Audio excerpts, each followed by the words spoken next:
இந்த பில்டிங்ல ஒரு பெரிய எக்ஸ்ப்ளோசிவ் நடந்திருக்கு. ஃபயர் ஆக்சிடென்ட்ன்னு சொல்லலாம். இந்த சின்ன பையன் பார்க்கர், அவன் அவன் தம்பியோட தனியா இருக்கிறான். அப்ப 911க்கு கால் பண்றான். "எங்கிருந்து பேசுறீங்க பார்க்கர்?" அப்படின்னு வந்து இவங்க கேட்குறாங்க.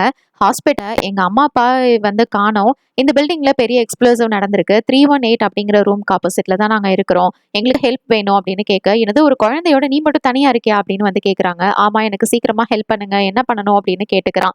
ஒரு பக்கம் இந்த இன்ஃபர்மேஷன் கீழ இருக்கிறவங்களுக்கு தெரிஞ்சதுமே, மேல ஒரு சின்ன பையன் மாட்டிட்டு இருக்கிறான். இப்பதான் இன்ஃபர்மேஷன் வந்தது. போய் செக் பண்ணி அந்த பையனை கூட்டிட்டு வாங்க அப்படின்னு சொல்றாங்க. சரி, வெளியில வந்து போலாம் அப்படின்னு ஏணி வழியா போலான்னு பார்த்தா, பயங்கரமா வந்து நெருப்பு எரிஞ்சிட்டு இருக்கு. அதனால அப்படி போக முடியாது. ஸோ படி வழியா போலான்னு அவங்க கிளம்புறாங்க. நேரத்துல பார்க்கரு என்ன பண்ணிட்டு இருக்க அப்படின்னு அந்த போலீஸ் ஆஃபீஸர் கேக்குறாங்க. அப்போ இது மாதிரி ரூமுக்குள்ள ஒரே புகையா வந்துகிட்டு இருக்கு. அத துணியை வச்சு நான் மூடிட்டு இருக்கேன்னு சொல்ல, பக்கத்துல தண்ணி ஏதாவது இருந்ததுன்னா அதை வந்து அந்த டவல் மேல ஊத்தி விடுப்பா, ஊத்திட்டு எனக்கு சொல்லு அப்படின்னு சொல்றாங்க. அந்த பையனும் அந்த டவல்ல தண்ணி ஊத்திட்டேன் அப்படின்னு சொல்ல, அவ்வளவுதான், அந்த கால் டிஸ்கனெக்ட் ஆகுது. இதுக்கப்புறம் என்ன ஆக போகுதுன்றது தான் த்ரில்லர்.